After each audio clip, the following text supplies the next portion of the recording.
Nasa linya ngayon si Profesor Michael Pante, ang convener po ng Tama Na. Tama Na. Opo, ito ho yung mga nasa likod ng Luneta Rally. Baby girl? Yes, Bahasa Luneta Rally last September 21 po yan. Professor Michael Pante, good morning. Magandang umaga, Manong Ted, DJ Chacha. Magandang umaga. Ito na, may bagong pasabog po kahapon sa hearing sa Senado. Sa kaliwat kanan pa rin na hearing sa flood control. Ang tanong po ng tao, may isinasagawa po ba o niluluto na kasunod na kilos protesta na may kinalaman pa rin po dito sa isyu ng korupsyon? Wala pa namang petsa pero nagpaplano na. Pag-uusapan na yan. In fact, yung mga nagsama-sama doon sa Luneta at maging yun doon sa EDSA People Power Monument kasi ang Tama Na ay isa rin sa mga initiators ng Trillion Peso March kasama halimbawa sina Attorney Howie na kausap niyo kanina. Yes po. Nagpulong na rin yung Trillion Peso March organizers, nagpulong na rin yung Bahasa Luneta organizers at nag-a-assess at sa Hanay halimbawa naman sa Bahasa Luneta may mga tinitig ng petsa pa eh. Hindi pa pinal, pero tinitig ng petsa November 30 siguro dahil Red Letter Day, Bonifacio Day. Maaring magkaroon siguro ng build-up activities leading to Ang tagal pa, yun din ang reaksyon ko. plan. November 30, matagal pa po yata iyon, sir. Yun nga, medyo matagal yun November 30. Alam natin, I think anytime between now and November 30, maaring may pumutok, maaring may bombshell. So nakahanda. Ang mahalaga naman dito ay handa yung mga organizers ng Bahasa Luneta, ng Tama Na anytime na may pumutok between now and November 30, pwedeng magkasaka agad-agad. Pero may mga build-up activities tayo, may panawagan for noise barrage halimbawa, may mga nakalinya ng mga educational discussions sa mga eskwelahan primarily. So hindi nawawala yung momentum natin from September 21. Hindi Pero ba pwede araw-araw? Kung kakayanin. Kung meron tayong sapat na lakas, bakit hindi? May mga nananawagan nga ng araw-araw na noise barrage. Pero alam ko, ngayong Biyernes, mayroong nakakasa na noise barrage. Hopefully, parang maging weekly, every Friday. Yung Black Friday protest, ma-convert into something na noise barrage. So, isa yan sa mga posibleng paraan. Kung po pwedeng araw-araw kung may sapat na lakas, sige, i-push natin yan. Oo, sige po. Maganda yung sinasabi nyo kanina every Friday na black protest. Kumbaga lahat ng Pilipino, mag-itim kayo, mag-ingay kayo para alam nila na nagagalit tayo. Pero ito pong malakihang protesta kung sa November 30 man, napag-uusapan nyo na rin po ba ng mga nagsagawa ng protesta sa EDSA kung magiging isang venue na lang talaga? Yun ay nandoon, nakalatag siya sa mesa, kumbaga, pero wala pang pinal na pag-usapan o na pagsang-ayunan sa bagay na iyan. Kasi nag-uusap naman yung dalawang grupo. Halimbawa, sa kaso ng Tama Na, nandun kami sa pareho. So nagsisilbi kaming tulay na kung pwede ba ay magsama sa isang venue. It's there. Nakalapag siya bilang isang panukala. Pero sa kasalukuyan, hindi ko pa masasabing mangyayari ito sa November 30. Okay, sa November 30. Ang tagal. Opo.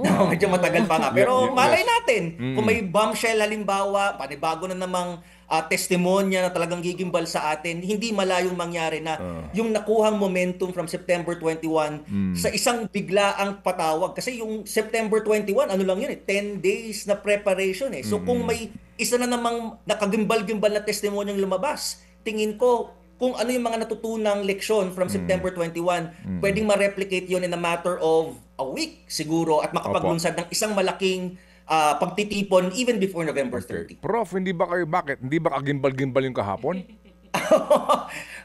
Actually, kagimbal-gimbal na siya. Pero nabanggit mo nga kanina, Manong Ted, at ito ay sinang-ayunan din ni Attorney Howie, na parang may kulang eh. Halimbawa doon sa testimonya ni Bernardo, parang may hindi pa siya binibigay ng todo eh. Mayroon pang pilit na itinatago. So siguro kapag talagang nagsiwalat na ng lubos, talagang nailabas na lahat ng pupwedeng ilabas na basura, sabi nga, ay baka doon talagang lalabas na naman ulit yung magpipik na naman ulit yung galit ng mga tao at mapipilitan tayo talaga na mag-organisa as early as next week or pero the week after. Baka naman, Professor, yan ang dahilan kung bakit niya ayaw sabihin ang lahat. Kasi pag sinabi niya ang lahat, baka yun na ho ang sukdulan. Hindi kaya yun din po ang dahilan. Kaya pinipigilan siya, baka lang pinipigilan siya kasi kapag nilahad niya ang lahat ng kanyang nalalaman, baka ho talaga, sukdulan na ho ang galit ng marami, ng lahat sa atin. Hindi malayong mangyari. Hindi ko masasabi with accuracy na yun nga talaga yung dahilan bakit ayaw magbigay ng tell-all nitong si Bernardo. Pero malaki ang posibilidad kasi ako personally, ang duda ko mas matataas pa itong mga masasangkot dito kasi parang siguro nagpipigil yung mga tao na pwedeng masangkot. Dahil nga napakalaki ng implication nito eh. Kapag biglang nalabas na yung mga pangalang yan, baka malay natin talagang tuluyang magkaroon ng mas malaking pagsambulat. Hindi na lamang ito simpleng mobilization on September 21, kundi baka magresulta sa talagang malawakang pagbabago. At ito yung mga bagay siguro na ayaw mangyari nung mga taong direktang magkakaroon ng implication doon sa isang tell-all testimony nitong si Bernardo. Dalawang bagay, no? Pwede rin pong dahil po sa pressure ng taong bayan, magsabi ka na ng katotohanan. O kaya naman po, dahil ayaw nila na talagang sumabog ang galit ng taong bayan, kaya pinipigil. Pero kung November 30 pa, ang tagal, malamig na sabaw. baka naman magpapasko na. At sabihin na naman po ng mga politiko, mga Pilipino kasi pag Pasko mapagpatawad. Naku po. Hindi ba dapat season of giving, masaya tayo. Tsaka kahapon meron namang repentance. Diba si Bernardo, meron naman siya repentance eh. Sabi nga nung isa, importante may repentance. Paano yan, Profesor? Ay di, pwede naman ipaabot yan doon sa mga organizers na itong taong bayan talaga nag-aantay na ng kasunod. Hindi na nila maantay itong November 30. Tingin ko walang problema sa organizers yan. Kasi yung halimbawa September 21, kaya rin naman napili yan dahil doon sa significance nung petsang ito. So nung nagpupulong halimbawa yung sa kaso ng sa Luneta at maging yung sa EDSA People Power, parang November 30 na kasi pinakamalapit na quote-unquote red letter day na merong historical significance, alam ng mga Pilipino yung halaga ng petsang yan. Pero kung kailangan talaga, kung talagang sasambulat nga, sabi ko yung bombshell na yan, hindi naman malayong mangyari na yung mga mismong organizers na marinig yung sigaw ng sambayanan, nararamdaman naman nila yung pulso ng taong bayan. Kapag nakita talaga nila yung galit, hindi malayong mangyari na magkasa even before yung November 30. Pero Prof, hindi sa amin galing yun, kay Chacha galing yun, ako sa akin. Namin yan. Ako sige sa kahit doon sa mga discussions namin, yung iba natatagalan sa November 30. Prof, sa akin, take your time. Ako hindi, natatagalan ako.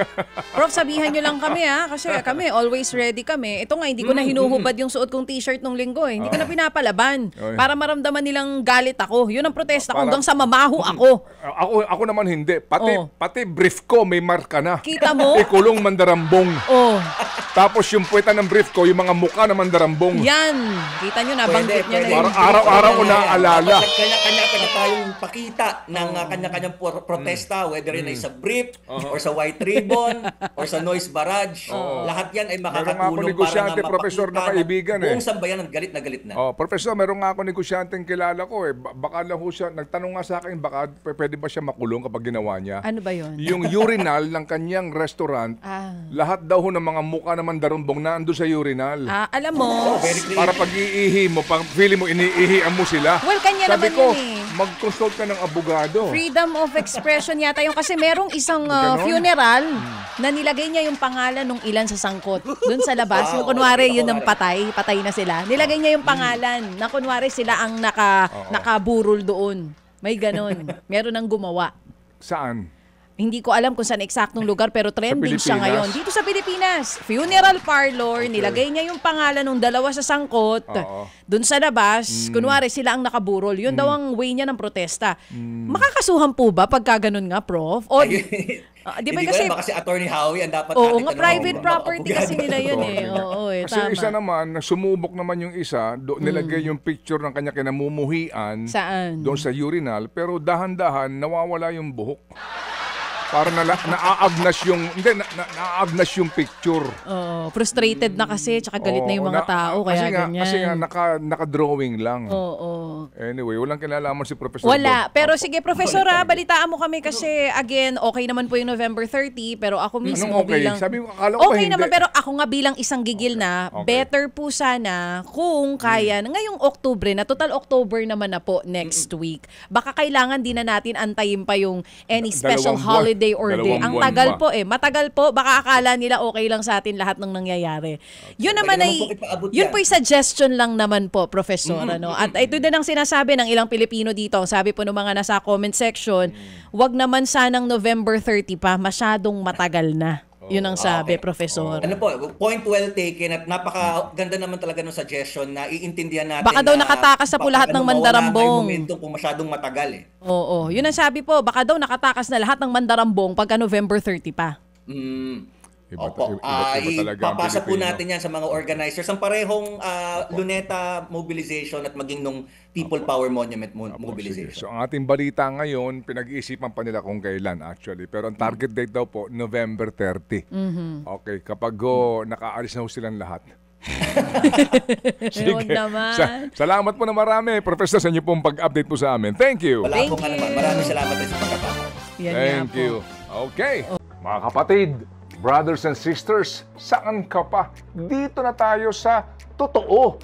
Dito na tayo sa True FM. Mga kapatid, mag-subscribe and follow po kayo sa social media accounts ng True Network PH. Yan po kami. Hanapin nyo lang True Network PH, Facebook, Instagram, YouTube, TikTok, and podcast. Mapa Apple or Spotify man yan, mahahanap nyo kami. Lahat ng mga napapanood at napapakinggan nyo po sa programa, nasa social media accounts namin yan. So, paano mga kapatid? See you sa social media!